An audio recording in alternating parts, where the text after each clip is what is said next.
Halo Voiwers, kembali lagi nih kita di Voidcast. Hari ini Indah ada di Direktorat Polisi Satwa Korsabara Baharkam Polri.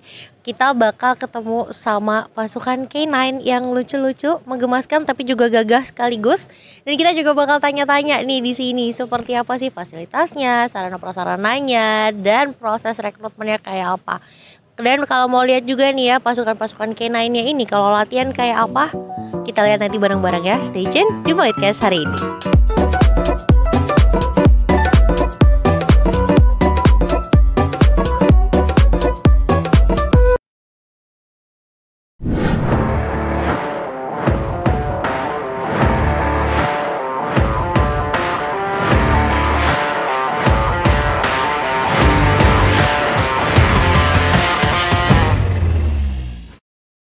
Oke Voiwers, sekarang Indah sudah bersama dengan Pak Roso. Zoom out dong. Nah, Pak Roso ini anggota dari Direktorat Polisi Satwa. Ini katanya Bapak handler nih Pak ya, Pawang. Pak Roso bisa diceritakan nggak di sini itu ada berapa unit K9-nya?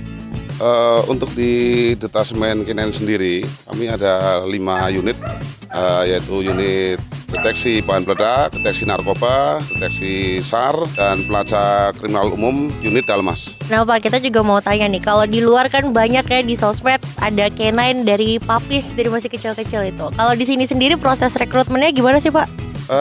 Kalau di sini K9 itu datang, masih belum K9 disebutnya ya, masih anjing itu bahan. Itu umur 7 bulan sampai 1,5 tahun. Sebentar itu tentunya melalui proses ini seleksi ya, dari anatominya, kesehatannya, lalu potensi anjing itu sendiri apakah layak atau tidak untuk dijadikan anjing pekerja. Kalau di luar tugas mereka tuh gimana sih Pak, kayak anjing pada umumnya juga nggak sih? Ya sama, di luar latihan maupun operasional kita kasih hak-hak mereka ya, karena naluri anjing itu kan salah satunya adalah bermain. Kita ajak bermain, bahkan di luar jam dinas sore kadang kita ajak jalan gitu. Ada nggak Pak yang sampai jadinya manja banget gitu?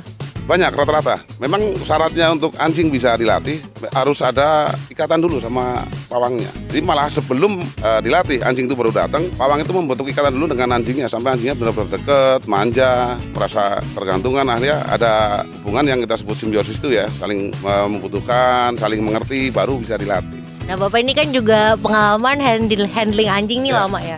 Ada tips nggak Pak buat orang-orang nih yang takut sama anjing besar-besar itu? Karena banyak kan yang malah jadi kabur, anjingnya jadi agresif gitu. Ya.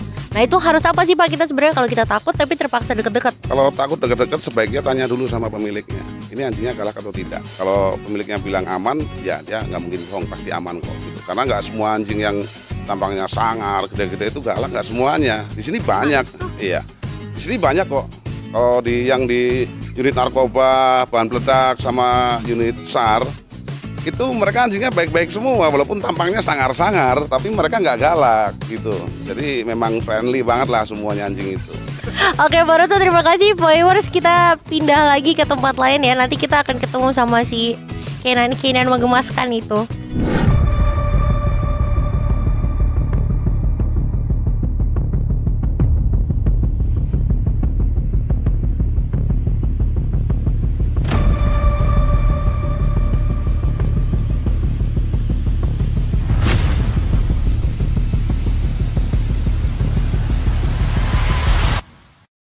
Nah sekarang tadi kita udah lihat ya, ada simulasi tuh mencari bahan peledak. Nah, beneran ada bahan peledaknya nggak? Nah ini ada handlernya Bellona. Pak siapa Pak? Dengan Pak Mangasi, Brigadir Mangasi. Brigadir Mangasi. Kita mau lihat dong Pak, itu tadi di dalam ada apa sih? Boleh dibuka nggak? Boleh. Ini Sebentar. Nah, dibukain. Ambil satu lagi. oh tadi diselipin di situ ya, di tempat ini ya. Kecil. Nah, Ini apa tuh Pak isinya Pak? jadi kita ini bahan black powder. Black powder ini bahan dasar untuk pemicu peledak bom. Kita menyajikannya dengan cara kaos kaki bayi, karena biar penciuman K9 ini lebih intensif dalam bekerja mencari bahan peledaknya. Udah berapa lama Pak bertugas sama Bellona? Sudah 5 tahun. 5 tahun. Selama 5 tahun ini punya cerita menarik nggak Pak? Kalau menarik sih semuanya menarik. Tapi dengan K9 ini saya bisa bertemu dengan tamu-tamu VVIP, tamu-tamu negara seperti kemarin G20. Saya bisa bertemu dengan Joe Biden, mobil beliau. Ikut semua berarti itu Pak event-event gede ya? Ikut semua. Tanpa K9 ini tidak diperkenankan untuk dimulainya acara. SOP-nya seperti itu Mbak. Dia ini nggak Pak? Suka mogok nggak kadang-kadang?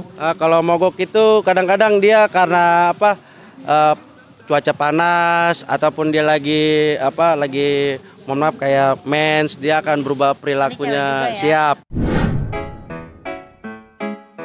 Do ba do ba do ba do ba do ba do ba do ba do do ba do boo do a boo ba do ba do boo boo ba do a do ba do ba do a do ba do ba do.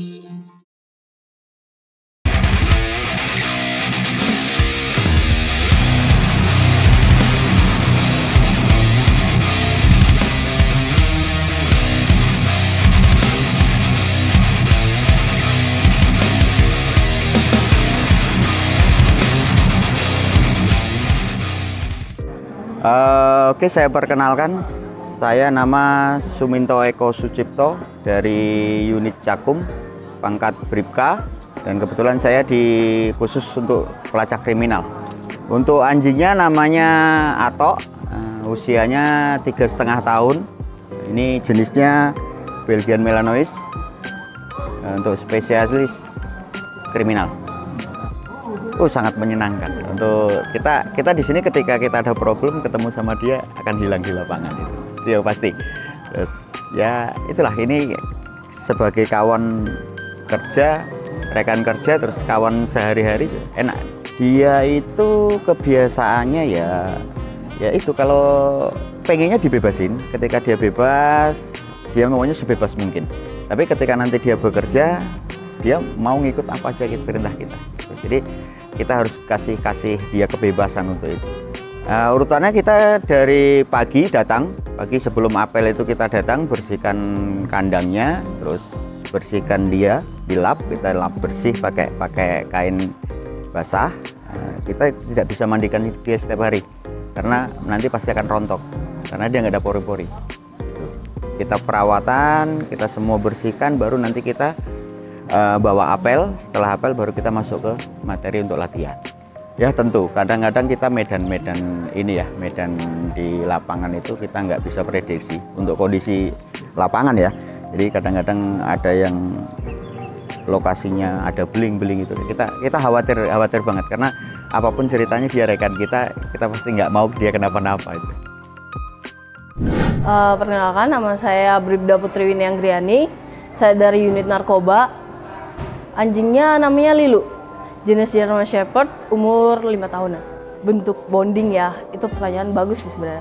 Soalnya kalau Lilu sebenarnya bondingnya cepet, cuma yang benar-benar buat keterikatan itu benar-benar agak lama, paling sebulan 2 bulanan.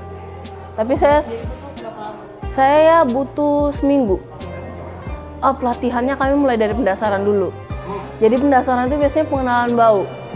Jadi anjing itu, anjing deteksi khusus ini harus mengenal dulu bau-bau apa aja sih yang akan dia deteksi nantinya. Seperti ganja, sabu, heroin, dan lain-lain itu semuanya sudah diketahui oleh Lilu sendiri. Jadi udah 100% dia tahu bau itu kayak gimana. Jadi dari pengenalan bau, abis itu baru kami munculkan reaksinya dia. Setelah udah muncul reaksi, baru kami bisa mengoperasionalkan dia. Oh enggak, jadi reaksi itu adalah final response. Kalau dilihat tadi tuh ada di mana Lilu tuh loncat terus dia menggaruk. Nah, itu final responnya dia. Ada kalanya anjing yang duduk juga, ada yang garuk. Kami punya 2. Jadi kalau di kendaraan biasanya kami pakai 2 itu, tapi untuk Lilu tadi reaksinya garuk dia. Cerita unik sih enggak ya. Soalnya Lilu itu kan anjingnya kan hiperaktif ya. Dan saya juga seperti itu. Jadi senior-senior sering membicarakan seperti kayak pawang itu adalah gambaran dari anjingnya, di mana anjing saya seperti tadi, ya saya juga kurang lebih seperti itu. kalau diganggu sama orang ketika saya lagi bermain, saya juga seperti itu. Contohnya ini merasa terganggu nggak Mbak saat ini? Oh, saat ini sih sebenarnya sih enggak sih. Cuma ya begitulah. Kalau lagi tugas ada keadaan yang bisa membahayakan si Lilu dan Lilu nih jadi nggak bisa ikut pulang sama Mbak, gimana? Waduh, berat ya. Jadi saya sama Lilu sebenarnya punya bonding, punya ikatan khusus antara pawang sama anjingnya. Jadi ketika saya merasa Lilu itu ada, jadi kalau saya berdinas luar, saya sering merhatiin Lilu. Atau enggak saya sering duduk di sampingnya dia. Anjingnya kalau udah diem terus datang ke saya, itu saya pasti udah tahu, oh anjing saya gini, oh anjing saya gini. Jadi kalau dibilang ada sesuatu hal yang mengharuskan anjing itu ditinggalkan, kayaknya enggak dulu deh. Enggak bisa saya bayangkan soalnya. Enggak jadi saya bayangkan. Jadi kami dari tim Search and Rescue Ditpol Satwa Polri, saya akan memperkenalkan diri. Nama saya Bribka Anto Mulyono dan ada rekan saya Bribtu Iketut Merta dengan K9 Gizi. Untuk penugasan saya selama di Ditpol Satwa ini adalah penugasan terutama untuk Search and Rescue. Kami banyak bertugas ke daerah-daerah terdampak bencana alam semacam di NTB, gempa Lombok, termasuk ke Sentani, Papua, Turki. Yang terakhir kemarin adalah penugasan rekan-rekan kami di Natuna. Jadi masih banyak lagi kalau kita bilang penugasan untuk tim Search and Rescue ini. Pengalaman yang sangat menarik dan sangat mendebarkan di tim Inasar adalah ketika kita harus mencari korban bencana.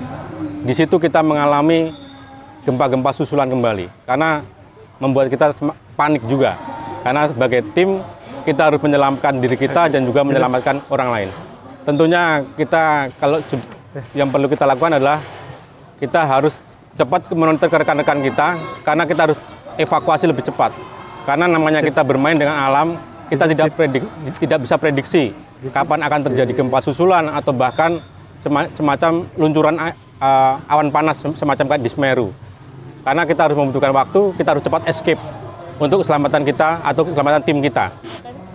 Jadi pengalaman kami penugasan internasional di Turki bersama tim Inasar, Indonesia Search and Rescue, yang di dalamnya tergabung dengan tim Basarnas sebagai tim rescuernya, kita tim searchingnya, termasuk juga ada tim medisnya dari RSCM.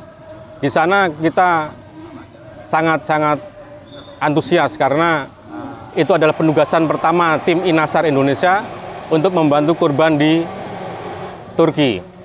Di sana tentunya banyak kendala-kendala, terutama suhu, karena di sana sampai waktu itu kita sampai -6, sehingga tentunya berbeda dengan cuaca di Indonesia. Kita harus bisa mensiasati itu, makanya kadang kita sendiri kadang nggak bisa mandi karena memang cuaca dan suhu yang selalu dingin. Contohnya saya pribadi, saya 6 hari nggak mandi di sana.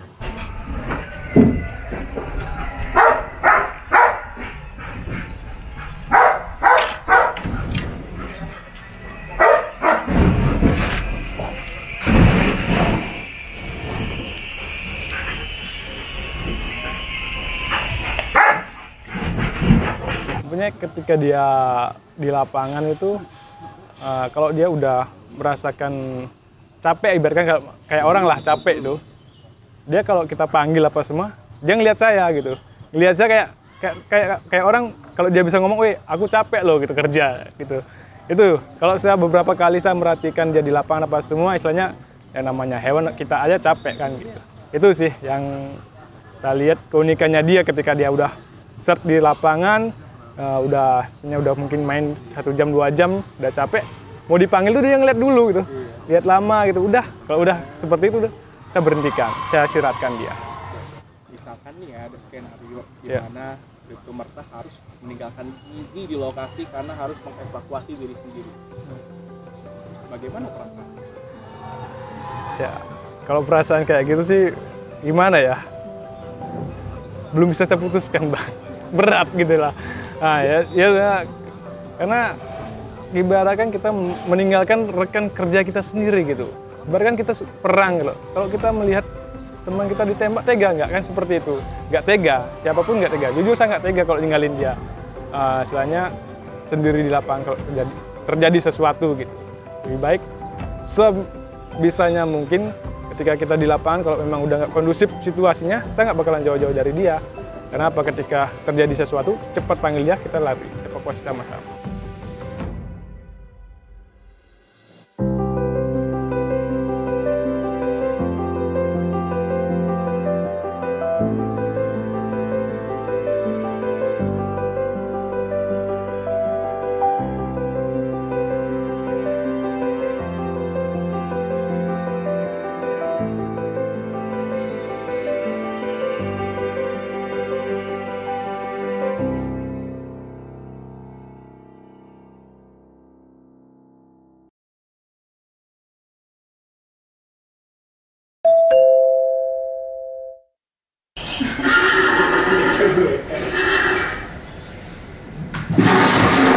Mampus tuh.